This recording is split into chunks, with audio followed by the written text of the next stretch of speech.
All right, welcome. This is continuing our Traveler Solo Scout campaign using multiple resources. We were picking up where we left off at the last one. Hopefully this one will not be too long a recording.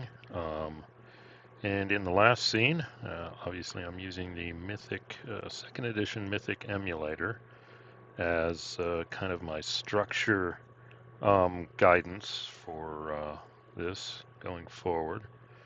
And I kind of talked about it in previous videos too, but they do have this concept of scenes, and I found that convenient to break out what's going on. So last scene, they were at the jump point for Qatari, escorted by the system defense boatish kind of Surin ship. Ran into the Endeavor, trying to stay hidden, didn't succeed. The Surins were basically saying, okay, fine, just go away, just jump. Did get a little bit of tension because our Intrepid got new orders instead of they were planning and calculating to jump back to the scout base. The Endeavor basically took all their data and gave them new orders instead to jump to 0607, this system that's been unexplored. And then, unfortunately for the Intrepid, the Endeavor immediately jumped. And I do have a backstory for that of why they did, but it didn't make Captain Burnett very happy. Kind of left them out hanging in the breeze, and so kind of put some pressure on the astrogator, Bob Newhart, and the engineer, Sonny Bono, to hurry up and get that jump calculated, but don't do a misjump. And took them a little while, but they nailed the jump, and it was getting close. The Surins were getting impatient, closing, asking questions, and they were about to tell them to stand down and be boarded, but then the Intrepid finished their calculations and did the jump. And actually it was a rather good jump. Got an effective 2 on the calculation and an effective 6 on the jump itself. So they're in good shape with the jump, at least, going to this new system. Big question, of course, is this new system being colonized? Is anybody there? Or is this the extent of the Surin empire here? I think it is, but we'll see. And then the other thing coming out of the Mythic is you generate this chaos factor, and chaos factor basically between each scene goes up 1 if the crew, if your whatever participants were out of control, and goes down 1 if they were in control. And up to now, the last few scenes that I've done, they've been out of control. That's been my call, especially in Qatari. They were basically ordered to leave the system. So that scene, they weren't in control. And then they were not in control here at the jump point. Surins were breathing down their necks saying, get out of our system. And finally they did. But problem is now that incremented the chaos factor up to 8, which means depending on what questions you ask in the fate chart from the Mythic emulator, it's more sense of yes. So I guess gonna be careful what questions I ask. But the next scene we have, hopefully a short one now that I've given you the backstory, is what I call Jump Week. Okay, so they're going to be jumping in approximately 7 days. We can calculate that here in a second. There's different places I can get it, but I do have next TNE's Starship Ops that has a nice little information here on how long the jump takes. And the jump exit, pretty much, as long as you don't roll an 11 or 12, it's a pretty standard one. So hopefully this is going to be a straightforward, for a change, scene. But per the, let's see what we got here. Per the Mythic emulator here, if we look at scene test, well, we're not doing that. Oh, we want the flowchart. Yeah. First you make list. And that's what we've done with the list. You basically are listing here the who's involved, and I've got my crew and the ship. And basically the only thing going on in this scene is a jump, so should be okay. The only problem we're going to run into is a chaos factor at 8. If I roll a 9 or 10, cool, we're good.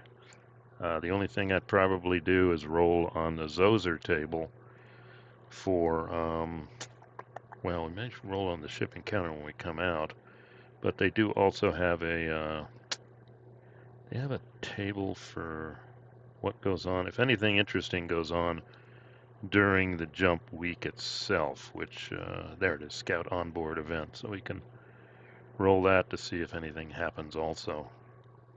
So with that said, let's go ahead and get started. The first roll is going to be testing the expected scene. The expected scene will be a non-eventful jump week, and we'll roll and see what happens. So this is going to be a 1d10 on my handy dandy dice roller site here. And we're going to roll the dice. Boom. 7. It is under. So something happens. It is odd.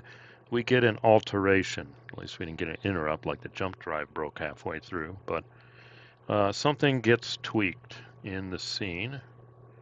And we do have, here are the altered scene strategies from the Mythic emulator.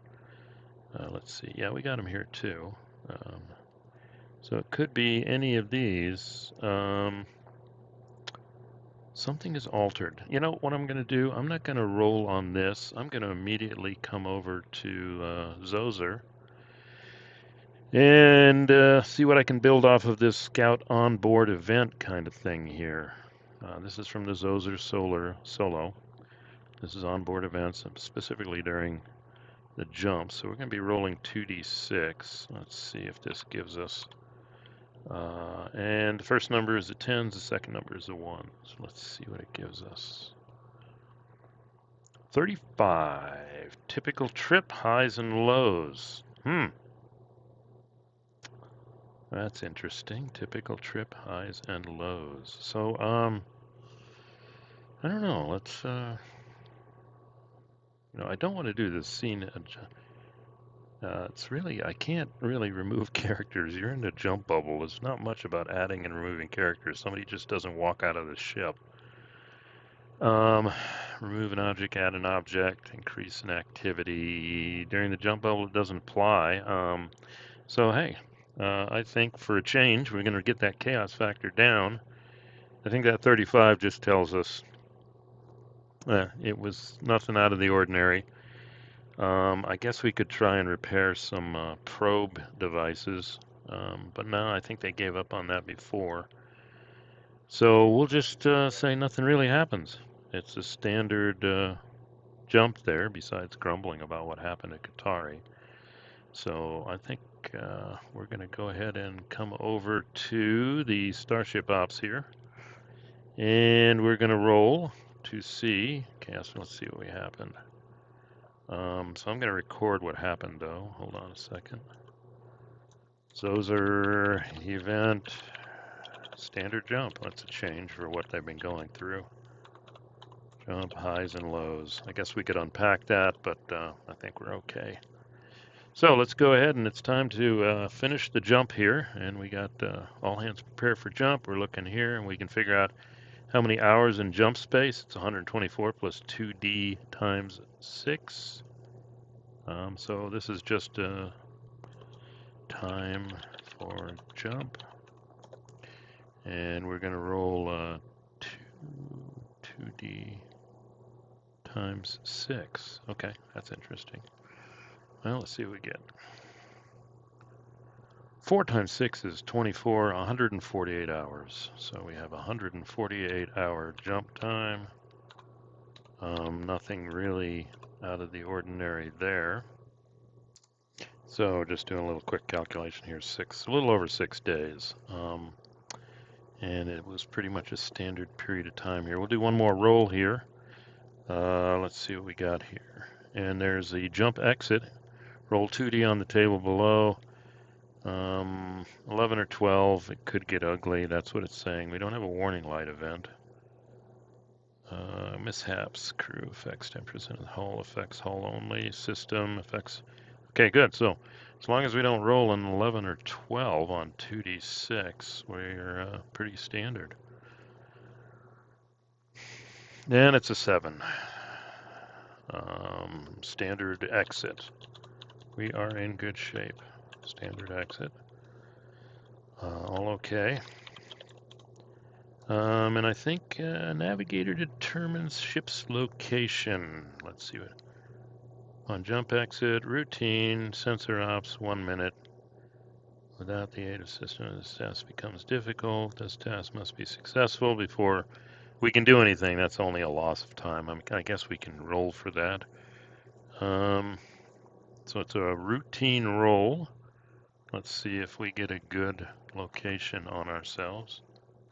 Okay, so we got to roll a 6 or higher for that. Let's see. And we get an 8. That's good. Bob Astro Newhart nails our location.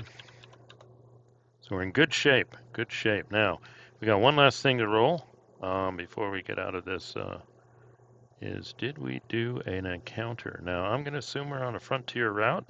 This is coming out of Zoser again. There's other ones for Starship encounters, but I'll just assume we're explorers, so we're using their table. And basically, 9 or higher, potentially, we run into something. And so let's see what we get here. Or let's see if this is totally uneventful. 7. All right, no starships. Awesome. So finally, this pretty much ends the scene, and I'm going to take the chaos factor down because this was a pretty standard thing to do. So our chaos factor for the next scene, which is going to be the initial system survey, is going to be a 7. And yeah, I guess the week everybody pretty much in space, did some training, etc., but nothing really happened based on the rolls. So this is a good sedate scene here for the crew. So our next scene, like I said, is going to be the actual system survey here out at the 200 or 100 diameter list. Now, the cool thing is, normally I'd say, okay, it's time to whip out some world builders and from TNE, and we've also got some stuff from, I think it's over here. Yeah, we got some stuff here from the, I forgot the name of the pack, but it's got some good, well, here's even the older version. But the exciting news is, as of January 30th, Mongoose has come up with, boom, here we go, the updated Traveler World Builders Handbook. So I'm starting to consume this, just picked this up, so I'm going to use this for generating our new system here. We are now here.